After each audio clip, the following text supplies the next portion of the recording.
Ashtavakra Gita, chapitre 1. Instruction à propos de la réalisation du soi. Janaka dit 1.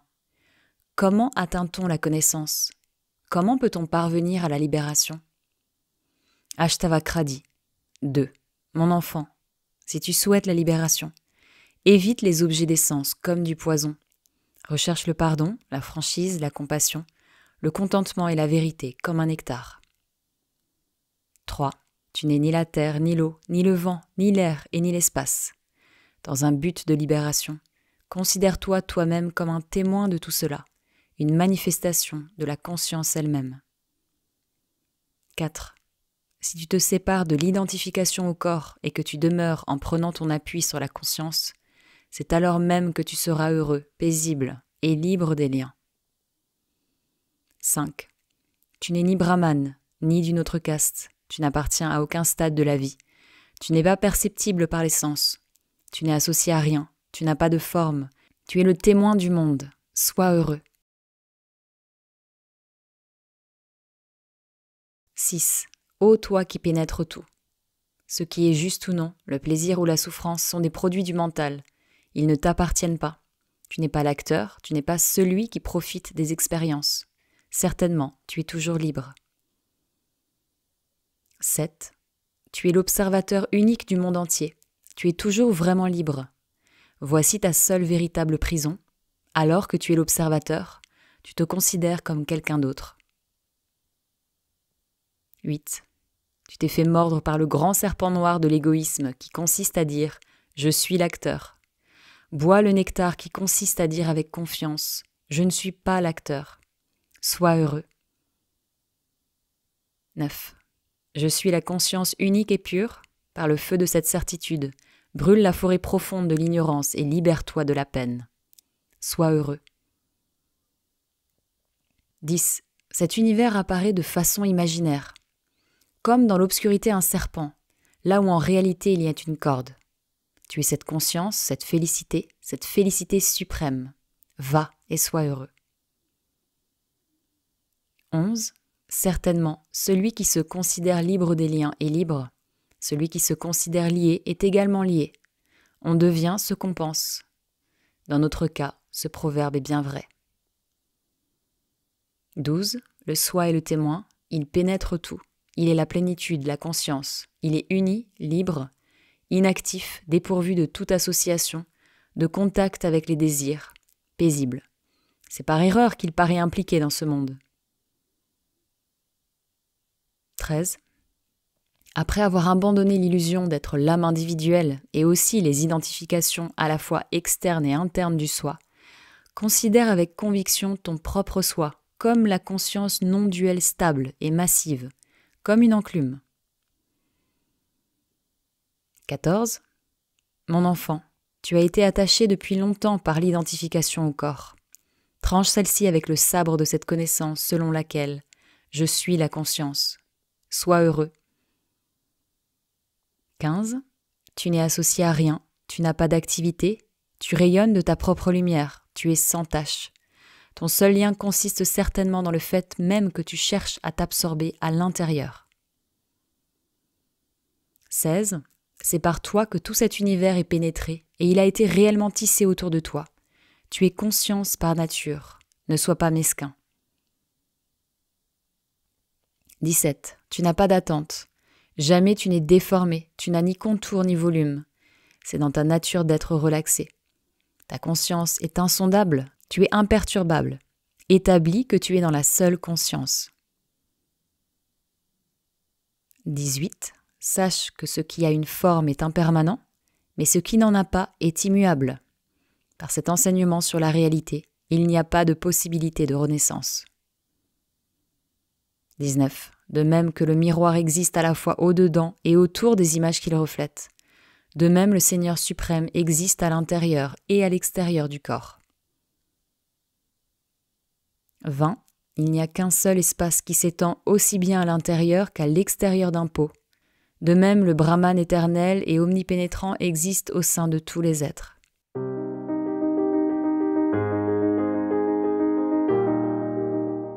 Chapitre 2. La joie de la réalisation du soi. Janaka dit 1. Oh, je n'ai rien fait d'autre depuis si longtemps que d'être berné par l'illusion. En fait, je suis immaculé, paisible. Je suis la conscience qui est au-delà de la nature. 2. De même que je ne perçois ce corps qu'à travers le filtre de ma conscience, de même je perçois le monde. Ce monde est donc moi, ou au contraire, rien n'est à moi. 3. Quelle merveille! Au moment même où j'abandonne l'univers ainsi que le corps, en m'appuyant sur certains moyens habiles, je parviens à la vision du soi suprême. 4.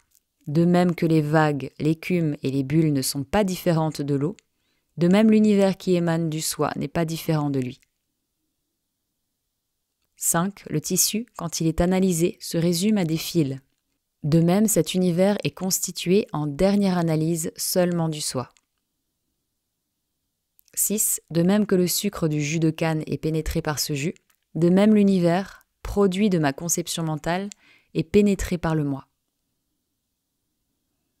7. Quand on ignore le soi, le monde apparaît. Quand on le connaît, il disparaît. Quand on ne connaît pas la corde, le serpent apparaît. Quand on la reconnaît, il disparaît. 8. La lumière est mon expression propre. Je n'en suis pas séparé. Quand l'univers voit le jour, c'est moi-même qui resplendis. 9. Hélas, l'univers est imaginaire. Il est dû à mon ignorance. Il apparaît en moi comme l'argent sur la nacre, le serpent à la place de la corde, ou comme l'eau dans un rayon de soleil, par effet de mirage. 10. De même qu'un pot finit par redevenir de l'argile, une vague de l'eau, un bracelet de l'or, de même l'univers qui a émané de moi se dissoudra certainement de nouveau en moi. 11. Quelle merveille je suis! Salutations à moi pour qu'il n'y ait pas de destruction. Je reste tel que je suis, même au moment de la destruction du monde entier de Brahma, jusqu'à une motte de terre. 12. Quelle merveille je suis! Salutations à moi, bien qu'ayant un corps, je suis seul. Je ne vais ni ne viens nulle part, j'existe et ma présence pénètre tout l'univers. 13. Quelle merveille je suis! Salutations à moi, il n'y a personne d'aussi habile que moi. J'ai engendré cet univers de toute éternité sans même entrer en contact avec lui par le corps. 14. Quelle merveille je suis! Salutations à moi, qui n'a rien ou qui a tout ce qu'on peut évoquer par la pensée ou la parole. 15. La connaissance, l'objet connu ainsi que celui qui connaît, cette triade n'existe pas en réalité. Je suis cela, immaculé, sur lequel se projette par ignorance cette triade. 16. Hélas, toute cette misère est fondée sur la dualité. Il n'y a pas d'autre remède à ce mal que ce que j'ai déjà mentionné. Tout cela, tout ce qu'on voit est irréel. Je suis pur, je suis l'un, constitué de l'essence de la conscience. 17. Je suis seulement conscience, mais à cause de l'ignorance, j'ai été couvert de voiles imaginaires. En ramenant constamment mon attention à cela, je parviens à un état qui ne connaît pas la différenciation. 18. Je n'ai ni servitude ni libération. L'illusion, n'ayant plus de base, s'est apaisée. Quelle merveille! L'univers semble situé en moi, mais en réalité, ce n'est pas le cas. 19. Nous en sommes arrivés à la conclusion que cet univers ainsi que le corps n'est rien. Le soi est conscience. Sur quelle base alors peut-on imaginer que cet univers existe? 20. Le corps, le ciel et l'enfer, la servitude et la liberté, de même que la peur, tout cela n'est que pure imagination. Pour moi qui suis de la nature de la conscience, que reste-t-il à faire? 21. Quelle merveille! Je ne vois aucune dualité, même au milieu de la foule, tout est devenu comme une forêt solitaire. Où seront pour moi les occasions d'attachement? 22. Je ne suis pas le corps ne m'appartient pas, je ne suis pas l'âme individuelle finie, je suis conscience uniquement. Ce qui me liait, c'était en réalité cet attachement à vouloir poursuivre mon existence. 23. Oh, en moi qui suis l'océan sans limite. Lorsque le vent de l'esprit s'est levé, les vagues de monde sont immédiatement apparues. 24. Oh, en moi qui suis l'océan sans limite. quand le vent du mental a cessé de souffler, le navire qui appartenait à ce marchand appelé âme individuelle a été malheureusement détruit.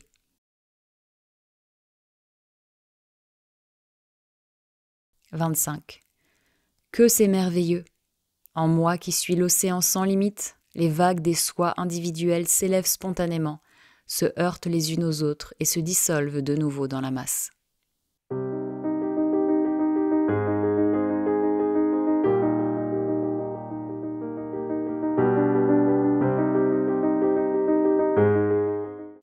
Chapitre 3. Les critères de la réalisation du soi. Ashtavakra dit 1. Tu connais la réalité du soi indestructible et unique. Pour toi qui es stable dans la connaissance du soi, comment pourrait-il subsister un désir d'accumuler des richesses?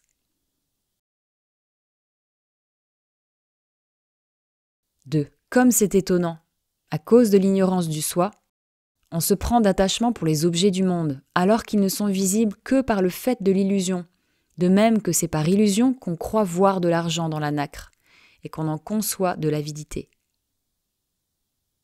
3. Tu sais que tu es cela. Tu sais que cet univers s'est manifesté comme les vagues qui sortent de la mer. Alors pourquoi donc cours-tu comme un malheureux? 4. Tu as bien entendu que le soi est une conscience unique de la plus grande beauté, et pourtant tu es toujours extrêmement attaché au sexe et tu retombes dans l'impureté. 5. Comme c'est étonnant, même pour un sage contemplatif qui sait que le soi est dans tous les êtres et que tous les êtres sont dans le soi, le sens du moi continue. 6. Comme c'est étonnant, on est établi dans l'absolu sans second, on est bien enraciné dans les libérations et pourtant, sous l'emprise des sens, on dissipe son énergie dans les jeux amoureux.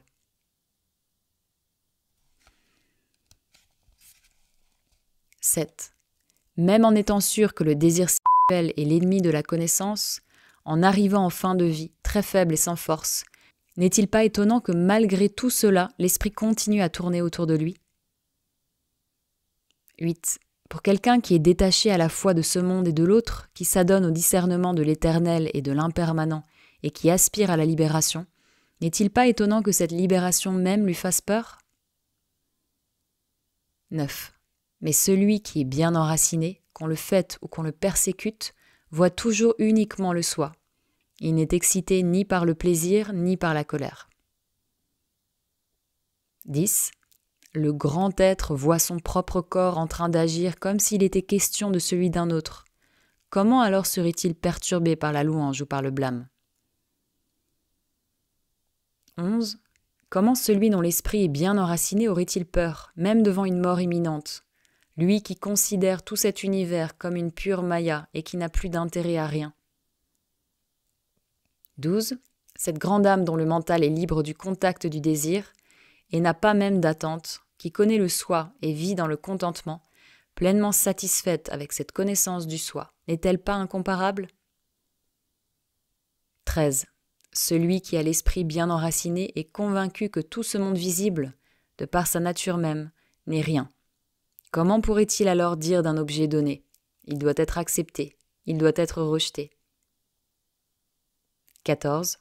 Il s'est détaché des impuretés intérieures, des paires d'opposés et de toute attente.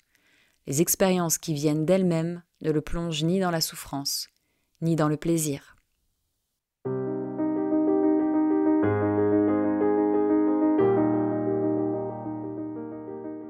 Chapitre 4. La glorification de la réalisation du soi. Janaka dit 1. Oh, qui peut établir un parallèle entre le sage qui connaît soi, s'amusant à jouer le jeu des expériences, et l'être peu développé qui porte le fardeau du monde comme le ferait une bête de somme? 2. Comme c'est étonnant, le yogi ne tombe pas dans l'excitation du désir en parvenant à cet état que même les dieux, à commencer par Indra, cherchent anxieusement à atteindre. 3. Celui qui a la connaissance de la vérité suprême n'éprouve pas à l'intérieur le contact des mérites et des péchés, même s'il semble en être ainsi.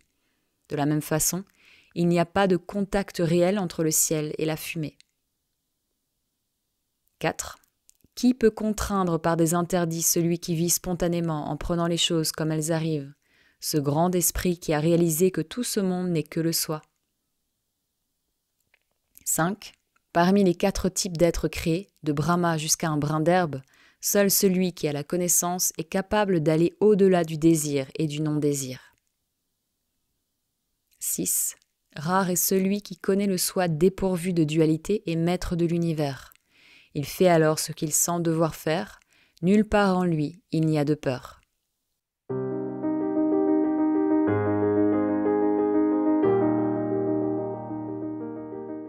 Chapitre 5. 4 chemins vers la dissolution. Ashtavakra dit 1. Tu n'es associé à rien, étant pur. À quoi devrais-tu renoncer ? Ayant effectué la dissolution de tout ce qui t'attache, c'est ainsi même que tu arriveras à la dissolution finale. 2. Le monde émane de toi comme les bulles de l'océan. De même, tu sais que tu es issu du soi unique. C'est ainsi même que tu arriveras à la dissolution. 3. Bien qu'il soit perçu de façon directe, cet univers n'est pas réel en toi, qui est la pureté même.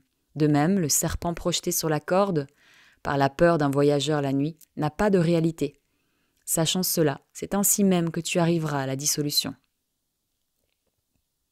4. Sois parfait, égal en face de la souffrance et du plaisir, de l'espoir et du désespoir, de la vie et de la mort. C'est ainsi même que tu arriveras à la dissolution.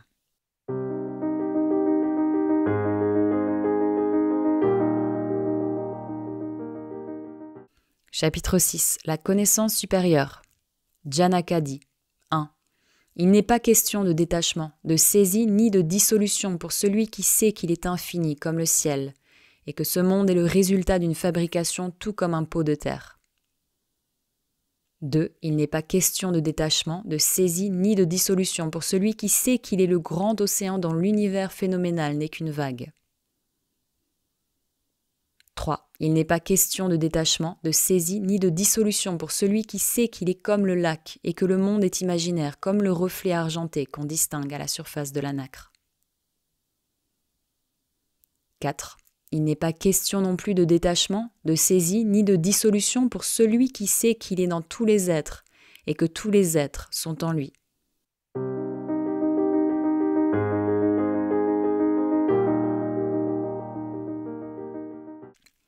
Chapitre 7. Nature de la réalisation du soi. Janaka dit 1. Dans cet océan infini que je suis, la nef du monde est ballottée de ci de là par l'effet de sa propre nature. Cela n'induit pas en moi de rejet. 2. Dans ce grand océan que je suis, la vague du monde s'élève et redescend par l'effet de sa propre nature. Cela n'induit pas en moi d'augmentation ni de diminution. 3. En moi qui suis l'océan infini, le monde n'est qu'un nom, une forme mentale.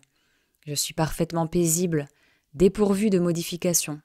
C'est sur cela seulement que je prends appui. 4. Le soi n'est pas limité à l'intérieur des objets, et il n'y a pas d'objet dans ce soi qui est infini et immaculé. Je suis sans attachement, sans contact aucun, paisible. C'est sur cela seulement que je prends appui. 5. Oh, je ne suis que conscience, et ce monde est pareil à un tour de passe-passe. Ainsi donc, comment pourrait-il être question pour moi de ce que je dois rejeter ou accepter ?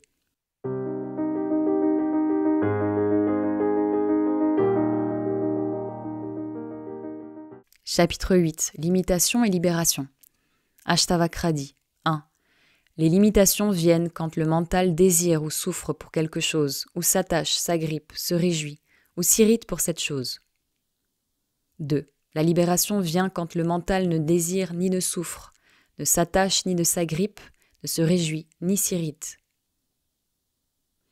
3. Il y a limitation quand la conscience est attachée à un quelconque objet d'essence. Quand on est complètement détaché de ces objets, il y a libération. 4. Quand il n'y a pas de moi, c'est la libération. Quand il y a un moi, c'est la limitation. Quand on sait cela, il est facile de ne rejeter ni d'accepter quoi que ce soit.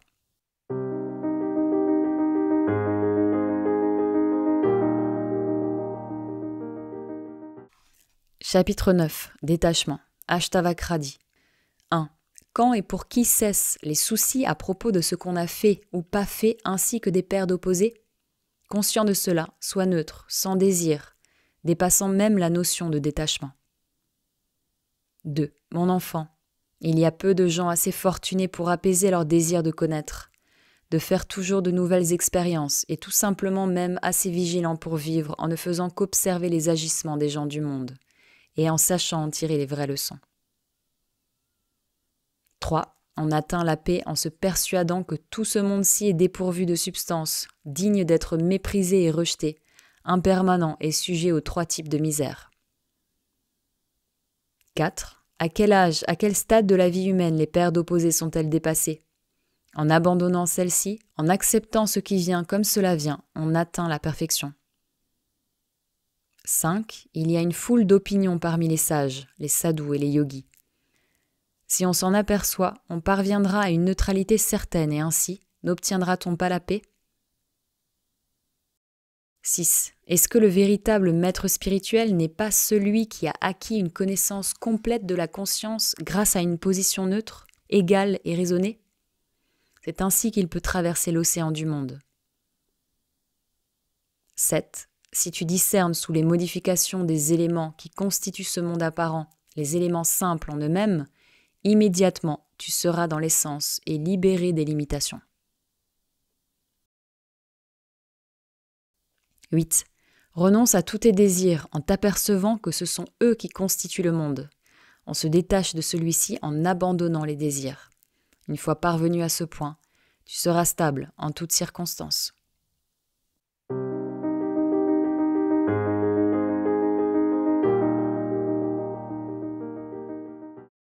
Chapitre 10. Quiétude. Ashtavakradi. 1. Abandonne la sensualité, cet ennemi, ainsi que les richesses, qui ne sont qu'un tissu d'absurdité. Abandonne aussi ces actes qui, même en paraissant justes, mènent à l'obtention des 2 buts précédents. En tout lieu, sois neutre. 2. Considère les amis, les terrains, l'argent, la maison, les cadeaux et les autres genres de propriétés comme un tour de passe-passe qui ne dure que quelques jours. 3. Le monde se trouve partout où il y a avidité. Prends donc appui sur un renoncement intense pour dépasser celle-ci, et sois heureux. 4. Les limitations proviennent uniquement de l'avidité, et ce n'est que quand on l'a détruite qu'on peut parler de libération. C'est seulement en se détachant des objets instant après instant qu'on peut parvenir à la joie de la réussite spirituelle. 5. Tu es la conscience unique et pure, tandis que ce monde est aussi inerte qu'irréel. Même l'ignorance ne correspond à rien. Dans ces circonstances, à quoi bon ton désir d'en savoir plus ? 6. Royaume, fils, corps, plaisir, tout cela t'a été arraché naissance après naissance, malgré tout l'attachement que tu leur portais. 7. Assez des richesses, des désirs sensuels et des bonnes actions. Tout cela n'a pu rendre le mental réellement paisible dans sa traversée de la forêt profonde du monde.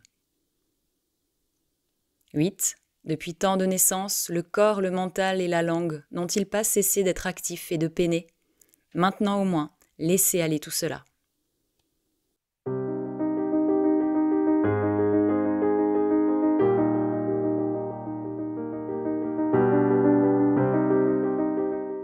Chapitre 11. Sagesse.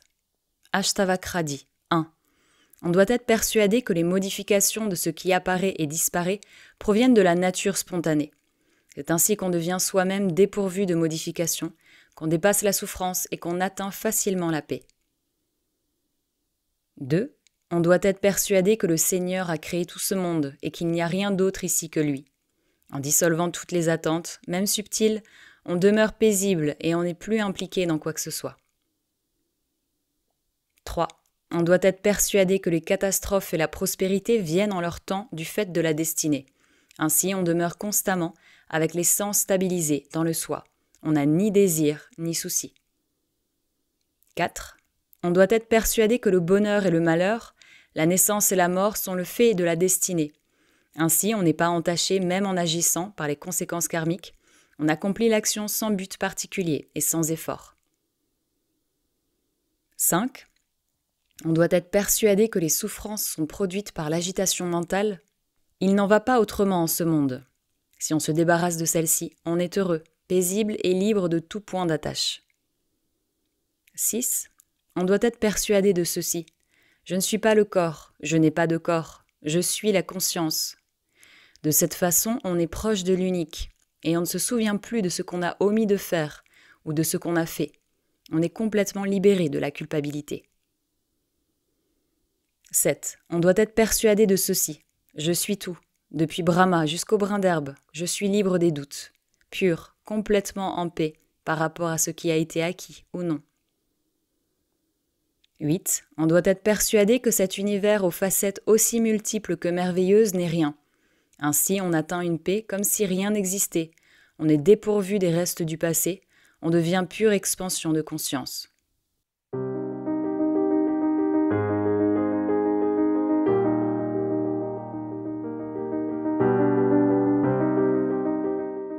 Chapitre 12. Demeurer dans le soi. Janaka dit 1. D'abord, je n'ai plus voulu avoir rien à faire avec le corps. Ensuite, avec des discours qui n'en finissaient pas. Et enfin, avec l'activité mentale elle-même. C'est pourquoi je demeure bien enraciné en moi-même, telle qu'elle. 2. Par mon manque d'intérêt pour les mots, etc., j'ai perdu de vue l'image que je me faisais du soi. Mon esprit a été au-delà de la distraction et de la concentration, et c'est pourquoi je demeure bien enraciné en moi-même, telle qu'elle. 3. Quand les distractions couvrent complètement le soi, on doit être actif en accomplissant des pratiques spirituelles pour atteindre l'absorption, le samadhi. En gardant présent à l'esprit cette règle, je demeure bien enraciné en moi-même, telle qu'elle. 4. Ô Brahman, pour avoir abandonné l'idée de prendre ou de laisser, par l'absence d'excitation ou de dépression, je demeure bien enraciné en moi-même, telle qu'elle. 5. Je m'aperçois bien que j'ai tendance à être plongé dans le doute à propos du fait de rester ou non dans le cycle social habituel des âges de la vie, ou d'en sortir par le renoncement complet, à propos de la pratique ou non de la méditation et du contrôle du mental. Pour remédier à ceci, je demeure bien enraciné en moi-même, telle qu'elle. 6. L'accomplissement des actions provient certes de l'ignorance, mais leur non-accomplissement tout autant. J'ai profondément réalisé cela et je demeure bien enraciné en moi-même, telle qu'elle. 7. Même en pensant l'impensable, on retombe dans une forme de pensée.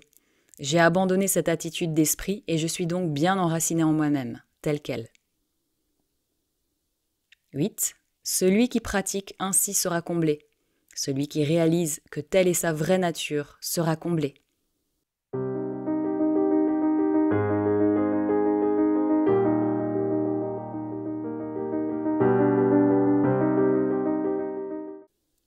Chapitre 13. Bonheur. Janaka dit 1. Même chez ceux qui ne portent qu'un linge autour de la taille, il est rare de trouver quelqu'un de réellement convaincu de la non-existence des choses et stable dans le soi. J'ai abandonné l'attachement et l'acceptation. C'est pourquoi je vis heureux et en accord avec ce qui est. 2. Le corps peut se détraquer quelque part. L'appétit peut aussi avoir ses problèmes, tout comme le mental. Je laisse tout cela, je m'établis dans le but suprême de l'être humain, et je suis heureux. 3. En réalité, je pense vraiment qu'il n'y a rien à faire. Ce qui se présente pour être fait et comme cela se présente, je le fais, et j'en suis heureux, en accord avec ce qui est. 4. Les yogis qui sont identifiés au corps sont emprisonnés par ces idées toutes faites qu'ils ont sur l'action et sur l'inaction. Je ne me soucie plus d'attachement ni de détachement et je vis heureux, en accord avec ce qui est. 5. Cela ne me fait ni bien ni mal de rester au même endroit, de m'en aller ou de me coucher. C'est pourquoi, que ce soit en restant, en m'en allant ou en dormant, je vis heureux et en accord avec ce qui est. 6. Je ne perds rien à dormir, je ne gagne rien à faire effort. J'ai abandonné l'idée même de perte ou d'excitation due au gain. C'est pourquoi je vis heureux et en accord avec ce qui est. 7. J'ai observé si souvent chez les êtres l'incohérence dans la survenue du bonheur, etc. J'ai abandonné l'idée même de ce qui est favorable ou non. C'est pourquoi je vis heureux et en accord avec ce qui est.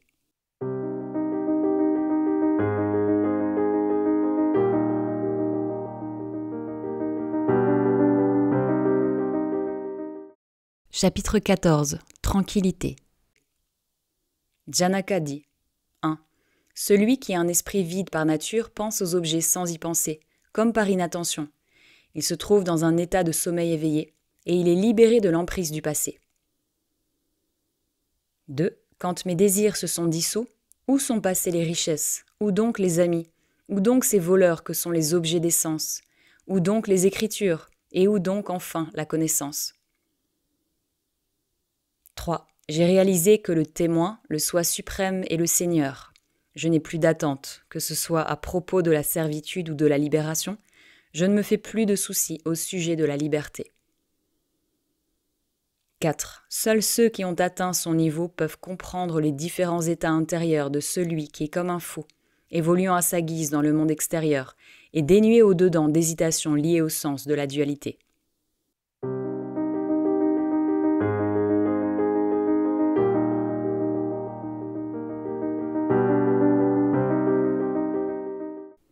Chapitre 15. La connaissance du soi. Ashtavakra dit 1. Celui qui maintient la partie supérieure de son esprit dans la pureté est comblé par un enseignement, même s'il est donné fortuitement. Par contre, quelqu'un d'autre, bien qu'ayant été un chercheur toute sa vie, demeure dans la confusion. 2. La libération consiste à se séparer des objets des sens, la servitude, à laisser subsister leur saveur à l'intérieur de soi-même. Voilà la vérité. Tu as le choix. 3. Cette connaissance de la réalité transforme quelqu'un qui était éloquent, sage et hautement actif en une personne muette, inerte et paresseuse. C'est pour cela que ceux qui sont avides d'expériences toujours renouvelées s'en détournent. 4. Tu n'es pas le corps, tu n'as pas de corps. Tu n'es pas celui qui est avide d'expérience ou qui agit. Tu es l'expression de la conscience pure, le témoin éternel, dépourvu de toute attente. Va dans la joie. 5. L'attachement et l'aversion sont des attributs du mental. En aucun cas, tu es le mental. Tu es libre de toute hésitation. Tu es l'intelligence elle-même. Tu es libre de toute modification. Va dans la joie.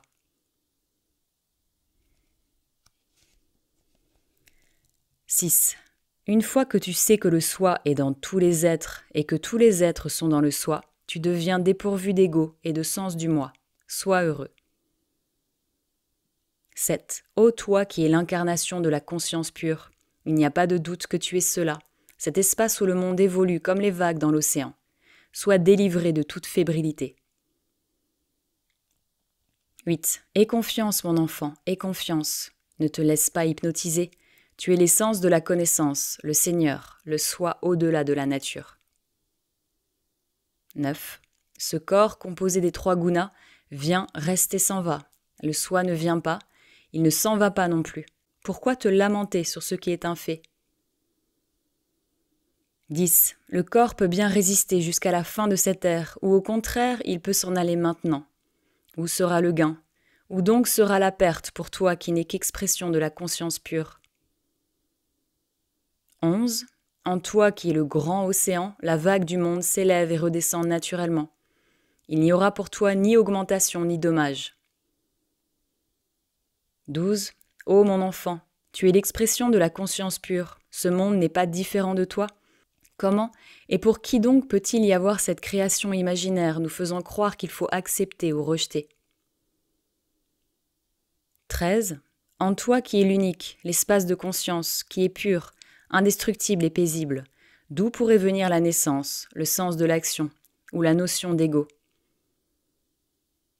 14. Dans tout ce que tu vois, ce n'est que toi qui resplendis.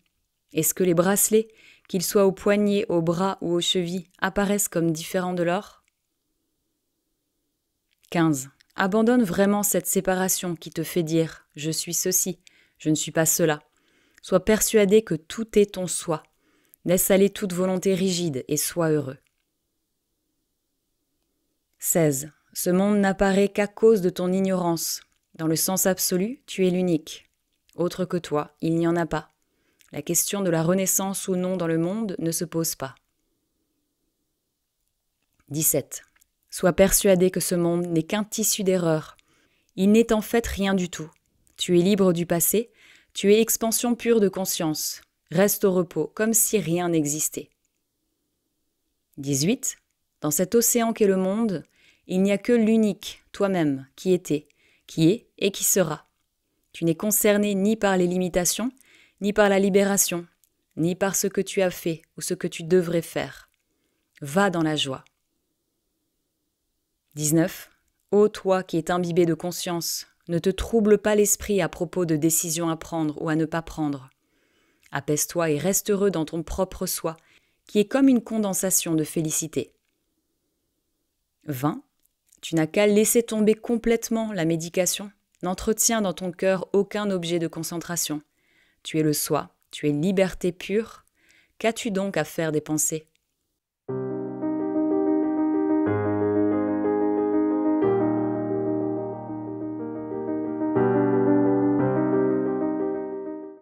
Chapitre 16. Instruction particulière. Ashtavakra dit 1. Ô mon enfant, tu peux discuter ou écouter toutes sortes d'écritures à bien des occasions. Ce n'est pas pour autant que tu seras établi dans le soi, sauf si tu oublies tout cela. 2. Ô toi qui connais la vérité, tu auras beau te plonger dans les expériences des sens, dans les actions ou les états de méditation, tu aspireras toujours à une conscience qui soit au-delà de tout objet, et dans laquelle toute attente se soit évanouie. 3. Les uns se font souffrir avec toutes sortes d'efforts pénibles, mais n'atteignent pas la connaissance réelle, tandis que d'autres, plus fortunés, parviennent au silence du mental par ce seul enseignement. 4. En fait, il n'y a d'heureux que le maître paresseux, qui se trouve déjà épuisé rien que par l'énergie à fournir pour un clin d'œil. 5. Quand le mental se libère des paires d'opposés du genre « j'ai fait ceci, j'ai omis de faire cela », alors il atteint la neutralité vis-à-vis des 4 buts de la vie, la recherche du plaisir, celle des biens matériels, le sens de la loi juste et la libération. 6. Le renonçant a de la haine pour les objets des sens. L'être passionnel éprouve au contraire pour eux de l'avidité, mais celui qui s'est libéré de l'idée même de saisie ou de rejet n'est ni renonçant ni passionné. 7. Aussi longtemps que vivra ce désir qui est le lieu par excellence de l'aveuglement, aussi longtemps également survivra ce sens de ce qui doit être accepté ou rejeté. Il s'agit d'une notion qui est à la fois la racine et le fruit de l'arbre du monde. 8. L'activité favorise l'attachement, l'inactivité l'aversion. Le sage ne se retrouve pas dans les paires d'opposés, il est comme un enfant, et c'est dans cet état seulement qu'il est bien enraciné. 9. L'être passionnel peut rejeter le monde quand il souhaite sortir de la souffrance. Seul celui qui a dépassé les passions demeure sans souffrance et ne se sent pas misérable même en vivant dans ce monde. 10. Celui qui met autant d'orgueil et de sens du moi dans la recherche de la libération que dans le corps ne mérite ni le nom de connaissant, ni celui de yogi. Il ne fait qu'accumuler les souffrances. 11. Même si tu avais comme enseignant Hara, Shiva, Hari, Vishnu, ou celui qui est né du lotus Brahman, tu n'en serais pas pour autant établi dans le soi. Il te faudra encore pour cela tout oublier.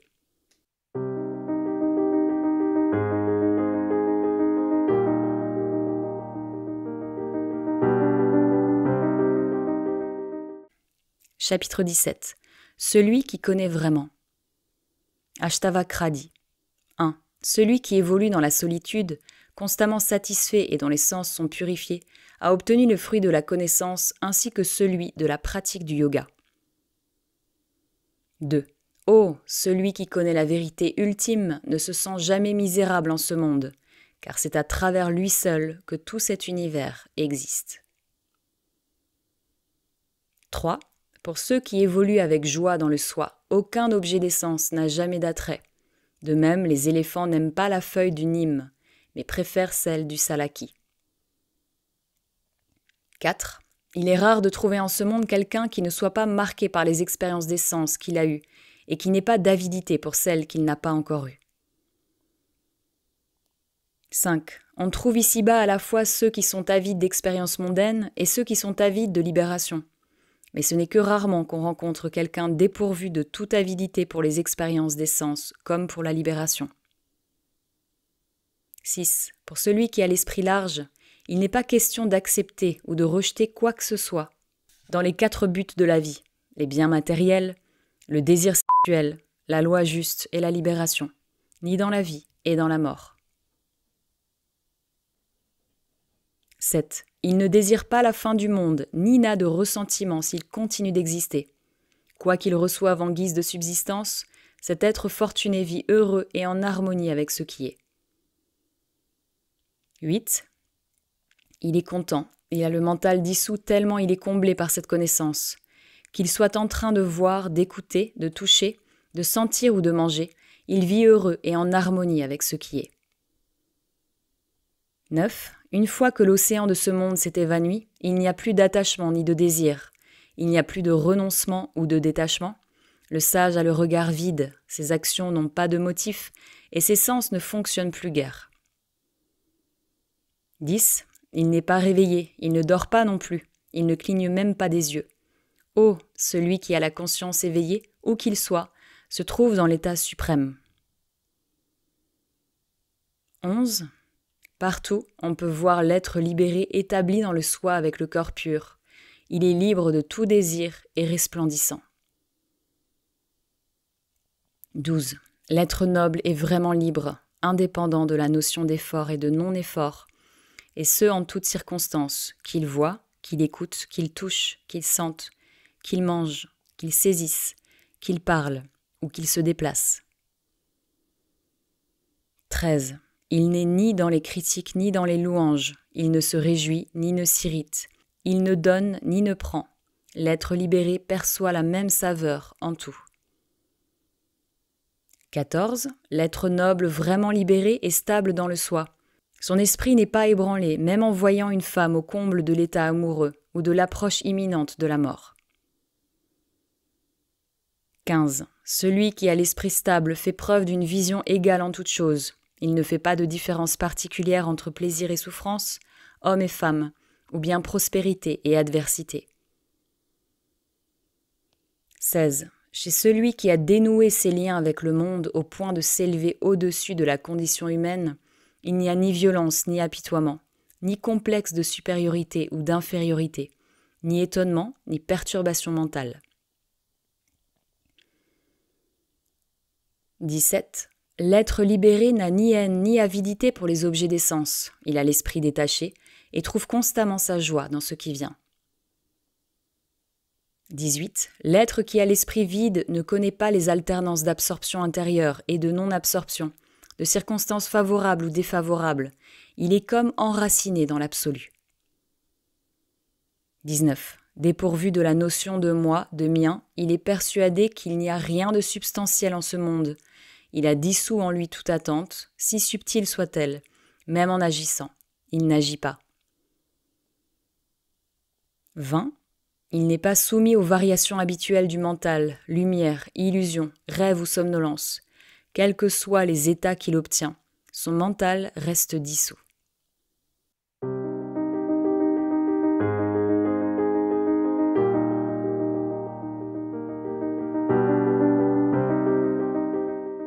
Chapitre 18. Paix. Ashtavakradi. 1. Mes profondes salutations vont à celui dont les illusions s'évanouissent comme un rêve lorsque se lève le soleil de la connaissance. Il est la manifestation directe de la félicité, calme et lumineux. 2. Une foule de plaisirs vient quand on amasse les richesses, mais c'est seulement en renonçant à tout qu'on trouve la joie. Comment peut être heureux celui qui a été brûlé au tréfonds de lui-même par l'urgence des devoirs multiples, comme par les rayons d'un soleil écrasant et pénible? N'a-t-il pas besoin pour le soulager d'une pluie torrentielle de nectar, c'est-à-dire de l'expérience de la paix complète? 4. Cet univers est la projection de nos états intérieurs. En réalité, il n'y a rien. Pourtant, que ce soit ce qui existe ou ce qui n'existe pas, aucun des deux ne perd sa nature propre. 5. La nature du soi n'est ni éloignée ni limitée. Elle est déjà acquise. Elle est dépourvue de différence, d'effort, de modification ou de coloration. 6. Ceux qui voient sans voile sont resplendissants. Ils ont dépassé la tristesse simplement en se séparant de l'illusion, simplement par le don de l'essence. 7. Le sage n'agit-il pas comme un enfant, tout en sachant bien que tout est pur produit de l'imagination et qu'il est lui-même libre et éternel ? 8. Une fois persuadé que le soi est l'absolu, que l'existence et l'inexistence sont imaginaires, pour celui qui n'a plus de désir, que reste-t-il à savoir, à dire ou à faire ? 9. Les doutes du genre « je suis ceci, je ne suis pas cela » disparaissent chez le yogi qui est arrivé au silence et à la conviction que tout est le soi. 10. Pour le yogi qui a atteint la paix, il n'y a ni distraction ni concentration, ni volonté d'augmenter sa connaissance, ni ignorance, ni plaisir, ni peine. 11. Le yogi qui est libre d'hésitation a dans sa nature de ne pas faire de différence particulière, qu'il trône dans son propre royaume ou qu'il pratique la mendicité, qu'il gagne ou qu'il perde, ou bien qu'il soit dans la foule ou dans la forêt. 12. Pour le yogi qui est libéré des paires d'opposés du type « j'ai fait ceci, j'ai omis de faire cela », où donc est le dharma ou le désir, où donc la richesse, et où est le discernement. 13. Pour un homme de connaissance qui est libéré vivant, Jivan Mukta, il ne subsiste aucune action accomplie, ni aucune coloration dans le cœur. Il vit ici-bas selon ce que la vie lui apporte. 14. Pour la grande âme qui a dépassé toute volonté déterminée et qui demeure en paix, où sont l'illusion et le monde ? Où est le détachement de celui-ci ? Et où donc la libération ? 15. Celui qui voit l'univers peut bien essayer de se faire croire qu'il n'existe pas, mais celui-ci qui est libéré de l'emprise des souvenirs, que fera-t-il ? Tout en voyant, il ne voit pas. 16. Celui qui perçoit le Brahman suprême peut bien méditer sur « je suis Brahman ». Mais celui qui ne voit que l'un sans second, qui se trouve au-delà de la méditation, sur quoi pourrait-il bien méditer ? 17. Certes, celui qui s'aperçoit que son mental est distrait loin du soi pratique le contrôle pour l'y ramener. Mais que fera l'être noble qui n'est pas distrait, pour la bonne raison qu'il ne s'est pas fixé de but à atteindre ? 18. Celui qui a l'esprit stable va à contre-courant du monde, bien que sa présence à celui-ci paraisse ordinaire. Il ne distingue pas même absorption, distraction et impureté. 19. Le sage est dépourvu du sens de l'existence ou de l'inexistence du monde. Il est comblé et libéré de son passé. Il n'agit pas, même si aux yeux du monde, il semble agir. 20. Celui qui a l'esprit stable n'est pas mal à l'aise, que ce soit dans l'extériorisation ou l'intériorisation. Quand survient quelque chose qui doit être fait, il le fait, et il demeure dans la joie. 21. Libre du passé ainsi que de toute dépendance, il évolue à sa guise, lui qui n'a plus de limitation. Il agit emporté par le vent du monde comme une feuille morte. 22. Celui qui n'est plus du monde n'est nulle part dans la réjouissance ou dans la dépression. Il garde constamment l'esprit frais et il resplendit de façon royale, comme s'il n'avait plus de corps. 23. Celui qui a l'esprit stable et calme prend plaisir à évoluer dans le soi. Il n'a nulle part le sentiment de détachement ou de perte.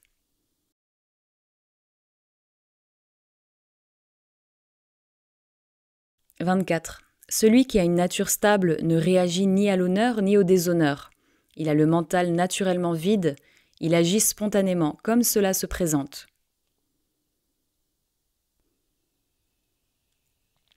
25. Tout en agissant, il n'agit pas. Celui qui sait canaliser sa pensée sur le fait que ce qui est accompli l'est par le corps et non par lui, qui se trouve être l'expression même de la pureté. 26.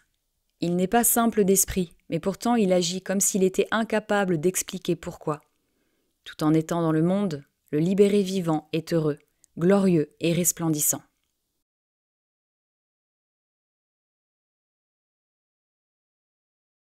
« 27. Fatigué par le foisonnement des idées, celui qui a l'esprit stable en vient à un état de paix. Il ne forme plus d'image mentale, il ne connaît ni n'entend, ni ne voit. 28. l'homme de connaissance mène sa vie sans se soucier d'absorption ou de distraction, de la libération ou de son inverse. Il est persuadé de la nature imaginaire du monde et n'y voit que Brahman.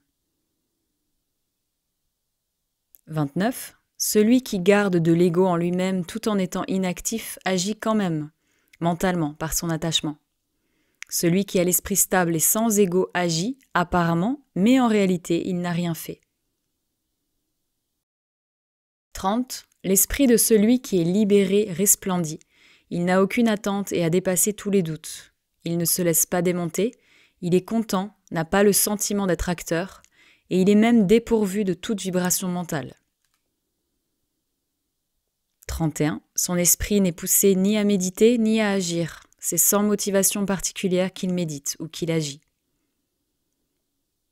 32. En prêtant l'oreille quand on parle de la vraie réalité, celui qui a l'esprit ralenti sombre dans la confusion, tandis que celui qui a l'esprit vif est aspiré à l'intérieur de lui-même à tel point qu'il en paraît extérieurement confus. 33. Les ignorants pratiquent tant et plus des exercices de concentration et de contrôle. Par contre, ceux qui ont l'esprit stable ne voient rien de particulier à faire. Ils sont dans un état de sommeil éveillé et pourtant bien installés au niveau même du soi. 34. Que ce soit par les efforts ou par leur absence, l'ignorant ne peut obtenir le silence du mental. Par la simple certitude de la réalité, le sage devient silencieux. 35. Les gens qui se consacrent à différentes pratiques ne connaissent pas ce soi qui est pur, illuminé, cher à tous, parfait, au-delà du monde et de ses impuretés, ainsi qu'immaculé. 36. Même par un activisme qui s'exprime sous la forme de toutes ces pratiques, l'ignorant ne peut obtenir la libération. Fortuné est celui qui se libère sans avoir à agir par la simple expérience de connaissance. 37. Si l'ignorant n'atteint pas Brahman, c'est justement parce qu'il veut le devenir. Sans le vouloir aucunement, celui qui a l'esprit stable jouit de l'essence du Brahman suprême. 38. L'ignorant qui manque de base et qui a de l'avidité pour l'acquisition encourage par là même ses tendances inférieures. Le sage tranche en profondeur les racines de toute cette absurdité. 39. Si l'ignorant n'atteint pas la paix, c'est justement parce qu'il veut s'apaiser. Celui qui a l'esprit stable l'a rendu paisible à tout jamais en ayant la certitude de la réalité. 40. Où est la vision du soi pour celui qui ne s'appuie pas sur ce qu'on voit ordinairement ? Ceux qui ont l'esprit stable ne voient ni ceci, ni cela séparément. Ils ne voient que le soi indestructible.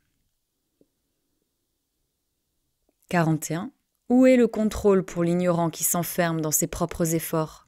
Celui qui a l'esprit stable aime évoluer indéfiniment dans le soi, d'une façon dépourvue de tout artifice.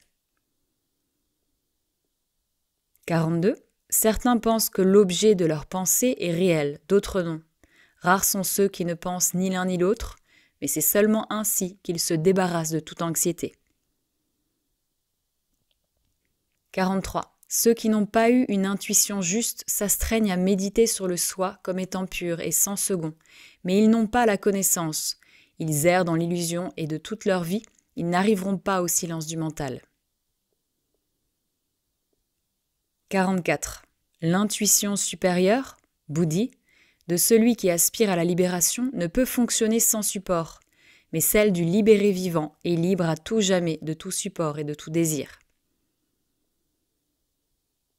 45. Les ignorants sont pris de panique en voyant ce tigre que sont les objets des sens et vont chercher refuge immédiatement à l'intérieur d'une grotte en espérant y trouver la concentration et le contrôle du mental. 46. Par contre, ces mêmes objets d'essence deviennent comme des éléphants qui se calment à la simple vue de ce lion, qui est l'être libéré des souvenirs du passé. Il s'enfuit devant lui, et ceux qui ne peuvent le faire le servent en le flattant. 47. Celui qui a son mental bien en main et qui est libre du doute ne s'engage pas dans des exercices en vue de la libération. Il vit heureux avec ce qui vient, qu'il regarde, qu'il écoute, qu'il touche, qu'il sente ou qu'il mange. 48. Par la simple mention de la réalité, celui qui a l'intuition supérieure purifiée est libéré de toute anxiété, et il ne fait plus la différence entre bon et mauvais comportement, entre activité et inactivité. 49. Quand survient quelque chose à faire, il le fait facilement et de la façon la plus simple qui soit. Que les circonstances soient favorables ou défavorables, il agit comme un enfant. 50. C'est dans la liberté qu'il trouve le bonheur, c'est dans la liberté qu'il découvre le suprême, c'est dans la liberté qu'il atteindra le silence mental, et dans la liberté encore, le niveau ultime. 51. Quand on arrive à ne plus se considérer soi-même comme celui qui agit ou qui expérimente, toutes les vagues du mental s'évanouissent. 52. Le sage est libéré des chaînes, il est resplendissant et dépourvu de tout artifice, ce qui n'est pas le cas pour l'ignorant dont le mental est plein de désirs et dont la paix est artificielle.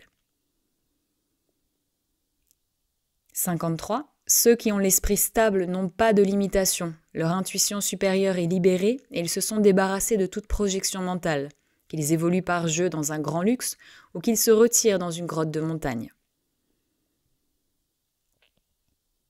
54. Celui qui a l'esprit stable ne garde pas de traces mnésiques en son cœur, même après avoir vu et honoré une personne versée dans les Écritures, une déité, un centre de pèlerinage, une jeune femme, un roi ou quelqu'un qui lui est cher. 55. Même s'il est ridiculisé ou méprisé par ses servants, ses fils, ses épouses, ses petits-fils ou toute sa parenté, le yogi n'en est pas troublé le moins du monde. 56. Seuls ceux qui ont atteint son niveau peuvent comprendre ses différents états intérieurs, tout aussi étonnants les uns que les autres. Lui qui n'est pas satisfait bien que satisfait, et qui ne souffre pas bien qu'étant dans la souffrance. 57. Ce monde n'est qu'une succession de choses à faire, mais les êtres qui sont reliés au soleil de la conscience ne les voient pas. Ils ont l'expression du visage vide, ils n'ont pas d'expression du tout. Ils sont dénués de toute déformation ou souillure. 58. Même s'il ne fait rien, celui qui a l'esprit plongé dans l'ignorance est agité et perturbé à tout propos. Par contre, même s'il fait ce qu'il doit faire, celui qui est habile est vraiment libre de toute anxiété. 59. Celui qui a l'esprit en paix, même dans le feu de l'action, vit dans la joie, dort dans la joie, va et vient dans la joie, parle dans la joie et mange dans la joie. 60. En s'appuyant sur sa vraie nature, il ne se trouble pas même s'il a un comportement comme les gens ordinaires. Il resplendit comme un vaste lac dépourvu même de vaguelettes. Il a dépassé la souffrance. 61. Le silence apparent de l'ignorant engendre une extériorisation, tandis que l'extériorisation de celui qui a l'esprit stable lui est aussi profitable que le silence. 62. Le détachement de l'ignorant se manifeste en général à propos des biens matériels. Pour celui qui a dissous toute identification au corps, où est la question d'attachement ou de détachement ? 63. L'attention de l'ignorant est toujours fixée sur une conception ou son absence, mais celui qui est établi dans le soi conçoit ce qu'il doit concevoir sans en faire une fixation. 64. L'être éveillé se comporte comme un enfant, il est dénué de désir dans tout ce qu'il entreprend, et même quand il accomplit des actions, il reste pur et sans tache. 65. Lui seul est fortuné, celui qui connaît le soi et qui est égal en toutes circonstances, qu'il voit, qu'il écoute, qu'il touche, qu'il sente ou qu'il mange. Il a transcendé son mental. 66. Où est le monde ? Où donc son apparence ? Où est le but ? Et où donc la méthode qui y mène ? Celui qui a l'esprit stable comme le ciel est à tout jamais dépourvu d'hésitation liée au sens de la dualité. 67. Il est vainqueur, celui qui a renoncé aux objets. qui est l'incarnation du son de la plénitude et qui est spontanément absorbé dans le soi non conditionné. 68. Faut-il en dire beaucoup plus ? L'être noble, lui qui a connu la vérité, n'a plus d'ambition, que ce soit pour faire des expériences ou se libérer. Son absorption est spontanée, non conditionnée. Il ne goûte rien de substantiel nulle part. 69. Depuis le grand mental cosmique jusqu'à la dualité de ce monde, toutes ces manifestations ne sont que des mots. Pour celui dont l'intuition est pure et qui y a renoncé, que reste-t-il à faire ? 70. Le sage est persuadé que tout ce monde est illusoire, qu'il n'y a rien. Il est l'expression fulgurante du mystère. Il jouit d'une paix qui ne provient que de sa vraie nature. 71. Pour celui qui est l'expression fulgurante de la pureté même et qui ne voit pas le monde comme les gens ordinaires, où sont les règles ? Où donc le renoncement et le détachement ? Et où est le contrôle ? 72. Pour celui qui s'exprime de façon fulgurante dans l'infinité des formes et qui ne voit pas la nature telle que les autres la voient, où sont les limitations ? Où donc la libération ? Où sont la réjouissance ou la dépression ? 73. Quand il n'est pas encore illuminé par l'intuition supérieure, la bouddhi, ce monde n'est que Maya. Dénué de tout sentiment de moi ou de mien, sans désir, le sage resplendit. 74. Pour le sage qui voit le soi indestructible au-delà des épreuves, est-il encore question de connaissance, de monde ou de toutes ces affirmations du genre « je suis le corps, j'ai un corps » ? 75. À l'instant même où celui qui a l'esprit léthargique sacrifie le travail du contrôle de soi, il est emporté par les désirs et le bavardage du mental. 76. Celui qui est peu doué a beau avoir entendu parler de la réalité, il ne s'en départit pas pour autant de son obscurité mentale. À l'extérieur, il peut bien paraître sans pensée déterminée, mais cela est forcé. À l'intérieur, il reste avide pour les objets des sens. 77. Après avoir dissous par la connaissance les effets des karmas passés, celui qui agit aux yeux des hommes n'a pas en réalité l'occasion d'agir, ni même de dire quoi que ce soit. 78. Où sont les ténèbres ? Où donc la lumière et où la destruction ? Il n'y a rien pour celui qui a l'esprit stable, à tout jamais dénué de perturbation et de terreur. 79. Où est la patience ? Où donc le discernement ou l'absence de terreur pour le yogi dont la nature ineffable est au-delà de l'aspect personnel ou des conditionnements ? 80. Il n'y a pas de paradis, il n'y a pas d'enfer, il n'y a même pas de libération dès cette vie. Faut-il en dire encore beaucoup plus ? Du point de vue du yogi, il n'y a rien en dehors du soi. 81. Il n'aspire pas au profit et ne se chagrine pas de la perte, celui qui a l'esprit stable et relaxé. Il est comblé intérieurement par le nectar d'immortalité. 82. Celui qui est dépourvu de désir ne loue pas quelqu'un de paisible. Il ne critique pas non plus le méchant. Il est égal dans le plaisir et la peine, satisfait. Il ne voit rien de particulier à dire. 83. Celui qui a l'esprit stable n'a pas de haine pour le monde et n'a pas non plus de désir impérieux de voir le soi. Il s'est libéré de la réjouissance et de la dépression. Il n'est ni mort ni vivant. 84. Sans attachement pour ses fils ou sa femme, sans désir pour les objets des sens, sans souci ni identification à son corps, le sage resplendit. 85. En tout lieu, le sage est comblé avec ce qui lui tombe du ciel. Il erre à sa guise de région en région, quand le soleil se couche, et il se couche. 86. L'âme noble ne se soucie pas de la disparition ou de la continuation du corps.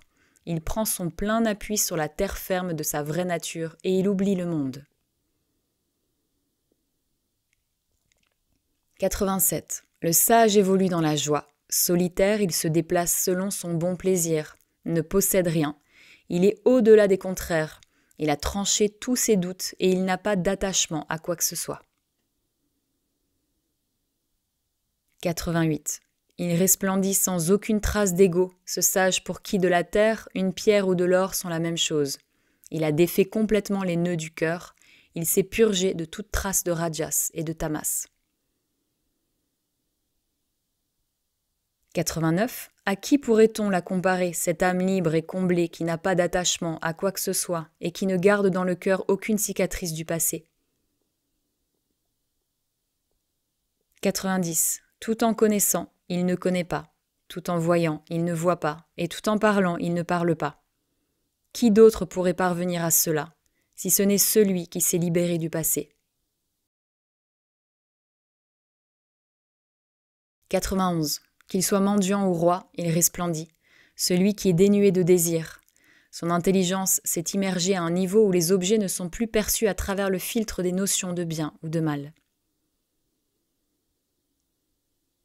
92. Pour le yogi qui est arrivé au but et qui incarne l'innocence et la sincérité même, où donc est la liberté, où donc sont les restrictions ou la recherche de la vérité? 93. L'expérience intérieure de celui qui prend appui sur le soi, qui est comblé, sans attente ni tension, comment et à qui pourrait-on la dire? 94. Quel que soit son état, celui qui a l'esprit stable et comblé, tout en étant endormi profondément, il n'est pas dans le sommeil profond, même quand il rêve, il ne dort pas et dans l'éveil, il n'est pas réveillé. 95. Celui qui a la connaissance a des soucis, mais ne se fait pas de soucis. Il perçoit ses propres sens, mais est en même temps au-delà. Il a une bonne intuition, mais paraît ne pas en avoir. Il fait preuve d'ego, mais n'en a pas en réalité.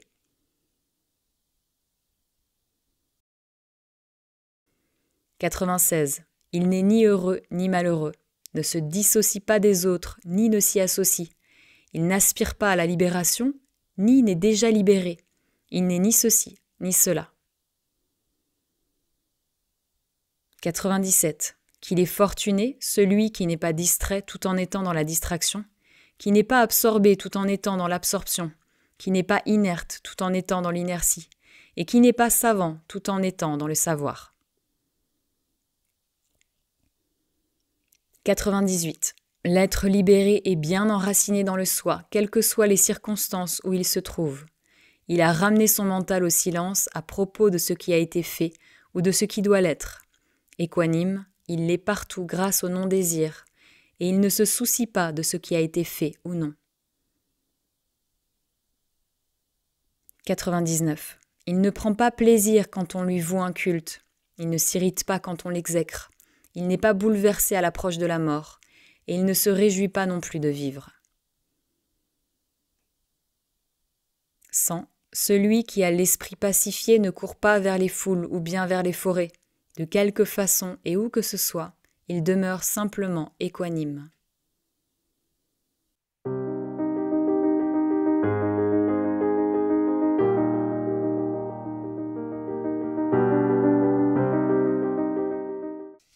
Chapitre 19. Le repos dans le soi.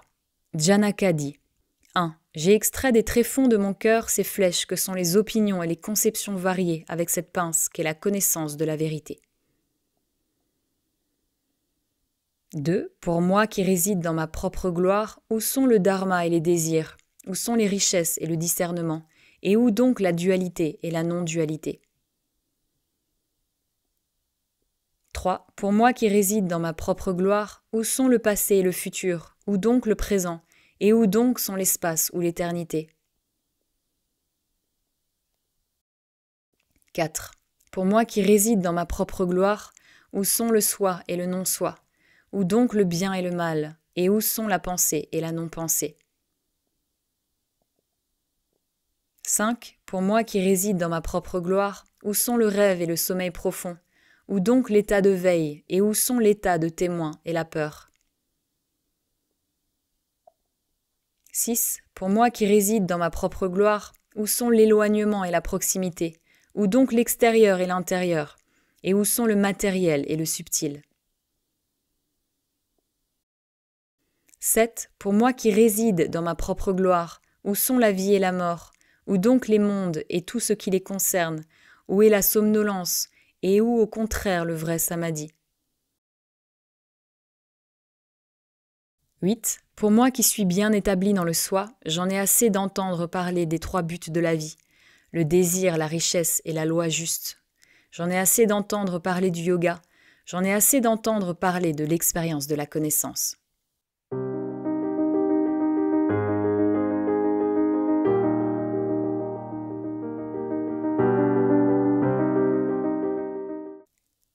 Chapitre 20. La libération dès cette vie. Janaka dit 1. Pour moi qui suis pure transparence des sens, où sont les êtres et le corps, où donc les sens et le mental, et où le vide ou bien le désespoir. 2. Pour moi qui ai dépassé à tout jamais les paires de contraires, où sont les écritures et l'expérience de la connaissance du soi, où donc le mental détaché des objets des sens, et où sont le contentement et l'absence de désir. 3. Où sont le savoir et l'absence de savoir? Où est le jeu? Où est le sens de l'objet? Et où donc le sens de la possession? Où sont les limitations et la libération? Et où donc ces formes qui recouvrent ma nature propre? 4. Pour moi qui ne suis plus jamais dans les différenciations, où est le pradabha-karma? Où donc la libération dès cette vie même? Et où est la libération au moment de la mort? 5. Pour moi qui suis dépourvu de qualités personnelles conditionnées par ma naissance, où est la notion d'être celui qui agit ou expérimente? Où sont le repos ou l'expansion? Et où donc l'expérience immédiate ou bien celle qui est le fruit d'un enchaînement de causes?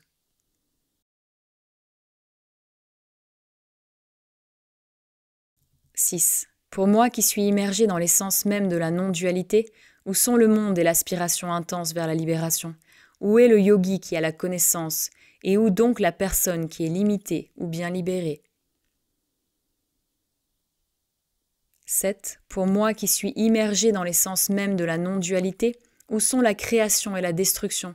Où sont le but et la méthode? Ou encore celui qui pratique cette méthode? Et où donc est la perfection? 8. Pour moi qui suis à tout jamais immaculé, où est celui qui connaît? Le moyen de connaissance, l'objet de connaissance et la connaissance elle-même? Et y a-t-il la présence ou l'absence de quoi que ce soit? 9. Pour moi qui suis à tout jamais dénué de désir, où sont la distraction et la concentration? Où donc l'éveil? Où donc l'ignorance? Où sont la réjouissance ou bien la dépression? 10. Pour moi, en qui ont cessé à jamais les constructions du mental, où sont ce monde relatif ici et cet absolu là-bas? Où sont plaisir et souffrance? 11. Pour moi qui suis à tout jamais immaculé, où sont Maya et le monde? Où donc l'affection ou le détachement? Où est l'âme individuelle? Et où donc cela qui est Brahman? Pour moi qui suis à tout jamais établi dans ma propre nature comme sur le sommet d'une montagne, qui suis dépourvu de compartimentation, où sont la nature extérieure ou bien le retrait en soi-même? Où est la libération et où donc les limitations? 12. Pour moi qui suis le bien non recouvert par des voiles, où sont l'enseignement ou les écritures? Où donc le disciple? Où donc le gourou? Et où sont les 4 buts de la vie? 13. Où se trouve ce qui est? Et où donc ce qui n'est pas? Où est l'un? Où est la dualité? Faut-il en dire encore beaucoup plus? Rien ne sort de mes lèvres.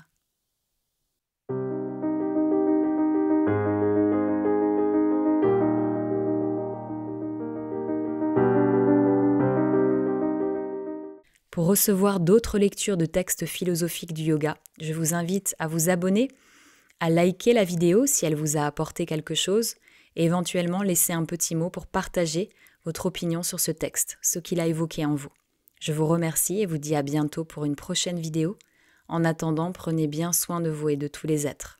Telle est la voie du yoga.